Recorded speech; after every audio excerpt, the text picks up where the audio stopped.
Even kijken of de klikker werkt.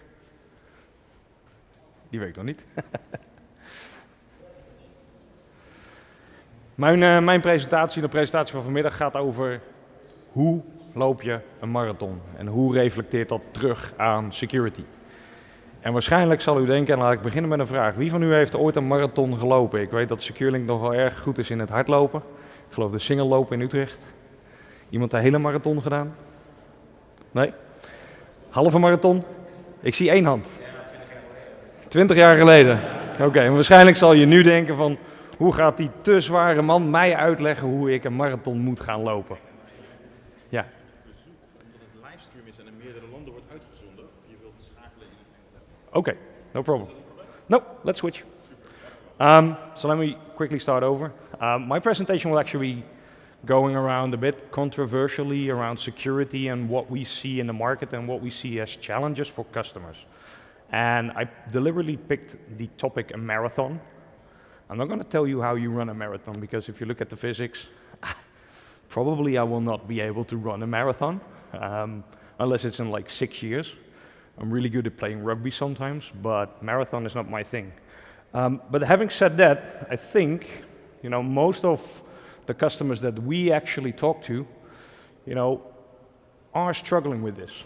I was watching yesterday the broadcast from these TEDx sessions, and I heard some of these other vendors talking about, customers are tired, they're getting too much data, they're struggling to actually identify what's important for their organization and what they should be doing about it from a product perspective.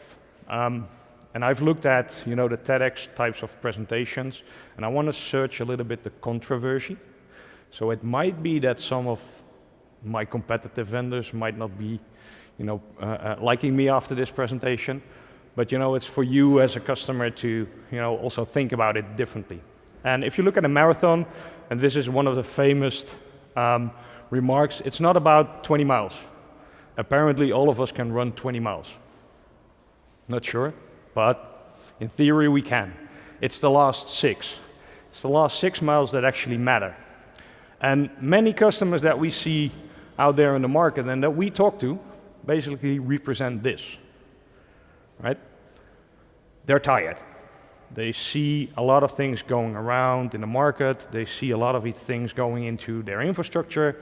They do see a lot of things with regards to, I'm getting overwhelmed with all of these vendors that want to talk to me about their new big product and the new best thing in the market, where I also have to do my day-to-day job.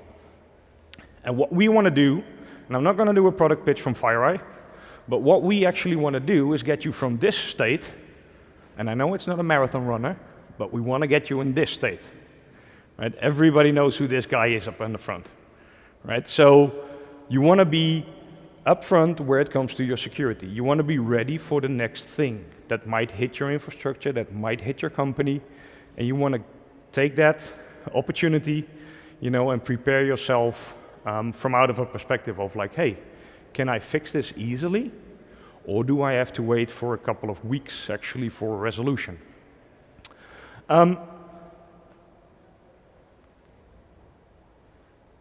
Probably you know this map, right? This is the Boston Marathon. And I'm not going to talk about the Boston Marathon due to the bombing and those kinds of things. We already scare people enough in the security industry. The world is breaking down. But I did deliberately pick this map because it reflects to the next slide that I will actually be using. But normally, if you start running a marathon, and I've did some digging into it, it's a couple of things that you do, right? You prepare yourself, you train, you educate, you start, eating healthy stuff, you go running. Mentally, you take a switch that you set a goal for yourself. I want to run that marathon. I want to make sure I can leap the last 6 miles. And one of the things that, if you're a good marathon runner, you start doing is actually look at the track, right? If you know exactly where the steep corners are, the steep sessions, where it goes downhill, probably wind in the back, you can start planning ahead, like where do I put more energy in and where do I put less energy in, or I even get energy back. And the reason why people do that is they want to be prepared. You want to know if you start running that 26 miles, it's a long run, where is my breaking point? Breaking point can be somewhere in the middle, right? If you look at the slide, probably around mile 23, there's a heart sign, deliberately, because apparently a lot of marathon runners suffer heart strokes at the 23rd mile. So therefore, you know, these guys that are organizing the marathon are actually participating in, you know, let's make sure that we have the appropriate equipment there if something happens. But take a look at the way the marathon runs. And take a look at what we hopefully see with our customers from a maturity curve, right? If you look at a lot of organizations right now, this is what we want to achieve with the industry. Specifically, FireEye wants to do this as well, but I think it's the resellers, all of the vendors in the market space, they want to help our customers. In reality, a lot of the customers are actually sitting still in the detection phase, right? Anybody already in this hunting stage? Probably not. You know, it's not really common. If you look at SecureLink, you know, a valued partner, they are building something which is called a CDC, right? And a CDC is the next evaluation of a SOC, which basically is a SOC that also has hunting capabilities and is capable of, you know, attacking proactively your organization and, you know, trying to be ahead of that curve again. But many of our customers and many of the customers that I speak to in the field are actually somewhere in between detection and response. Detection primarily driven by governance, rules, regulations, audits that you get from the big 4 companies to make sure that you're ISO 27001 compliant, or if we look at GDPR, there are a couple of things that you have to instate into your organization, but that's still primarily in the detection and the response side of things. Where if you want to plan ahead, and that's not a journey that, you know, takes a couple of weeks, it's probably going to take a little bit longer. It's something which is vital for many organizations right now. We need to step away as customers from, you know, reactively responding to security incidents to going more into a proactive state of security. But what's holding it back? Besides things like budget, staff, those kinds of things. You know, it's still similar things that were the same old like 10 years ago. Lack of visibility. You know, you don't see everything, or you don't know where it is. You know, magic word. I was watching the live stream yesterday, and I had my cybersecurity bingo map with me, just to listen to all the buzzwords you hear. I heard DLP, big data, data lakes, next gen, artificial intelligence, virtual reality, all of that nice stuff came around. But let's be honest, right? If you can't see half of the stuff and half of the information you're actually looking for, how do you know where you want to protect certain information? It's really difficult. Overwhelmed by alerts. I was at a CISO event 2 weeks ago in London, and I was talking with a CISO of the 5th largest bank actually in the world. They get around 21 million events per day. Good luck. Good luck picking the right needles from out of the haystack. You can't. You know, it's too much. And yes, there's all kinds of technology that wants to help you, but you have to plan it again properly, that you make sure that you get the right information and the right sources of information to validate actually if it's something which is malicious or not. Thirdly, tools. I saw the presentation of Palo Alto yesterday, and the guy showed the security map with all the 500 different vendors in the market. Everybody has a magic bullet. Everybody works together on paper, but it's you as a customer and an integrator that has to tie all these things together and try and make it work actually. A lot of customers are overwhelmed by this. And at the end of the day, it doesn't really scale, and it's very, very, very expensive. If you look and talk with customers around, for example, a SIM, buying a SIM is relatively easy. But then implementing a SIM and making sure that it alerts on the right things, that's again a really heavy cost for an organization. Fourthly, hard to find and train the right people. Right? Building a SOC, like I said, isn't cheap. Technology is not cheap, but running a SOC is even more expensive. That's why you see a huge shift in the market, and SecureLink is leading that shift in the Netherlands, actually, with helping customers with a CDC or helping customers with a SOC. Because as soon as you find the right person, you put it in a SOC. You need to have at least 10 or 15 because you want to do a 24/7 operation, and you want to maintain them with doing nice things. There's nothing worse for a SOC analyst if he does repetitive, low-hanging, easy-to-do stuff. The person gets bored, probably gets headhunted over LinkedIn, somebody else will give him a little bit more money, and he's gone. And you start all over again. So you need to factor that into your operations. And then last but not least, these guys want to be hunters. They want to do the nasty stuff, but you can only do the nasty stuff if you are capable of actually providing them with, the right tools and the right products and, the right way of looking at events and give them the capabilities to actually hunt.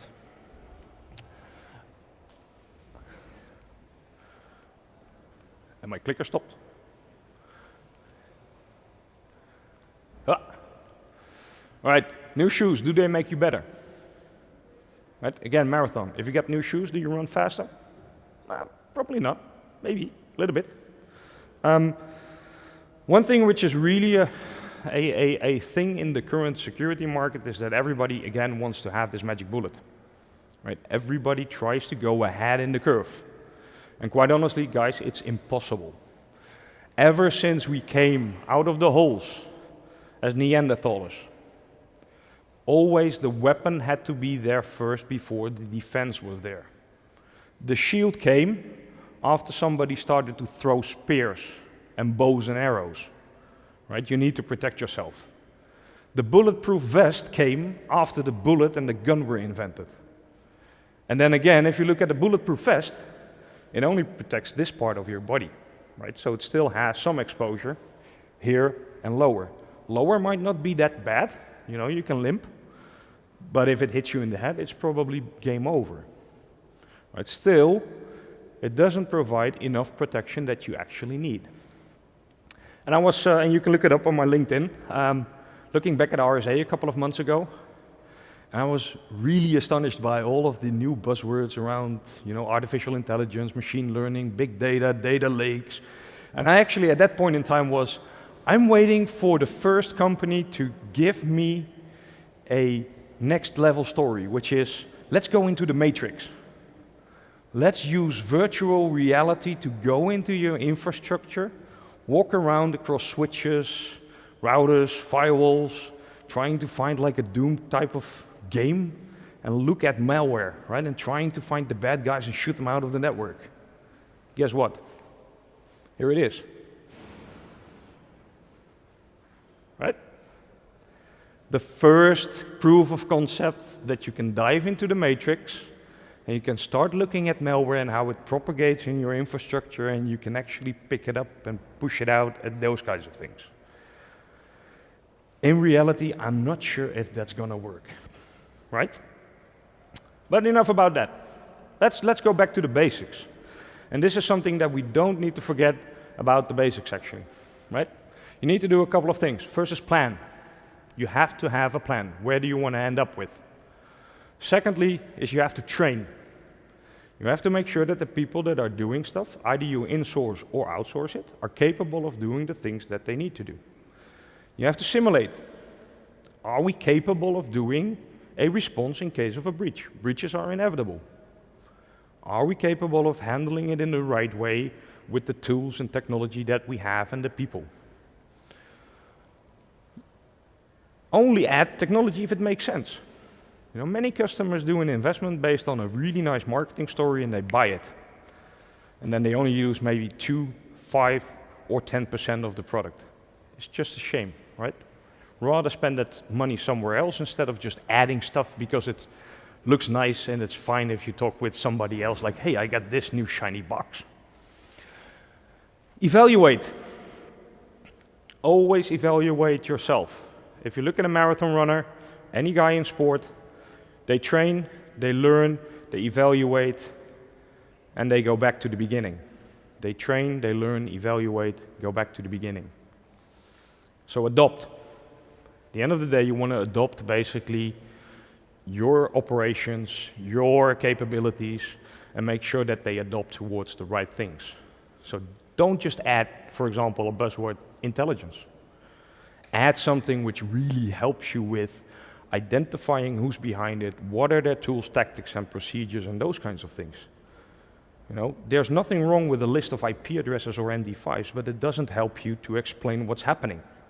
It doesn't explain, you know, who's the group or who's the guy behind you. And let's be honest, the cybersecurity industry is much more than just ransomware.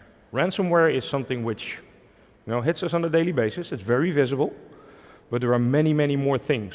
And it's that I don't have too much time, but I'll be at the booth after this, so if you want to continue the chat, please do. But the one thing you really need to do is be prepared. Just a quick question for the audience. Does anybody know who Van der Leij Cordero de Lima is? I'll buy you a beer if you know. No? Anybody remembers this picture? Yes? No? Yeah? So this was a famous marathon, the marathon of the 2004 Olympic Games in Athens. This guy was running first. He was ahead of the game. And all of a sudden there was this Irish priest that decided to attack that guy, right? Somewhere 30 kilometers inside of the marathon.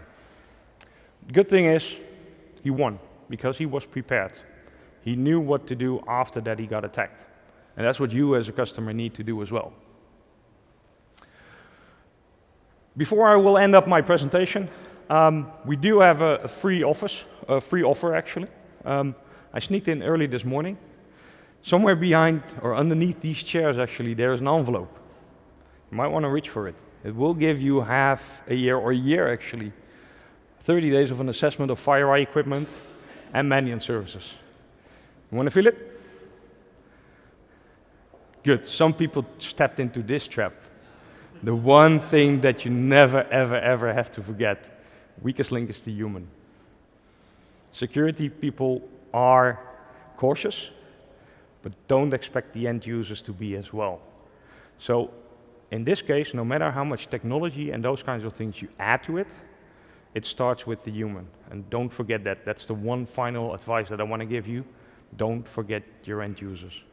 Educate them, train them, because no matter how much technology you put in there, there will always be one guy or one girl that will click. I'm over my time. I want to thank you and enjoy the rest of the day.